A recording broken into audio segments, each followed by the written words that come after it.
Election হ'ব বুলি declare দিব। ইয়াৰ পিছত আমি প্ৰিপাৰেশ্যনটো আমি দিম। কোনে কোন সমষ্টিত টিকেট পাব এতিয়া ক'ব পৰাটো খুব টান। আৰু যিহেতু এতিয়াহে এপ্লিকেশ্যনটো আমাৰ হাতত পৰি আছে, যেনিবা গোসাইগাঁও হওক, কোকৰাঝাৰ হওক, কোনে কোনে খেলিব বা পৰ্বতজোৰা কোনে কোনে খেলিব, এইটো জাষ্ট এপ্লিকেশ্যনটো আমি ৰিচিভ কৰি আছোঁ। ডিক্লেয়াৰ দিয়ক। ইয়াৰ পিছত ইহঁতৰ বায়'ডাটা গোটেই ষ্টাৰ্টিঙৰ পৰা ইহঁতৰ কৰ্মটো আমি চাম, কি কাম কৰি আহিছে, ৰাইজৰ কাৰণে কাম কৰিব পাৰিব না নাই, এইবিলাক গোটেই চালি জাৰি চাইহে আমি টিকেটটো দিব আমাৰ দলে।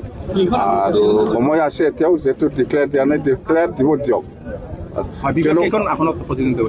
BPF হিচাপে আমাৰ BTC অঞ্চলত 15টা আছে, হয়, কিন্তু আমি এতিয়া NDA পাৰ্টনাৰ হয়।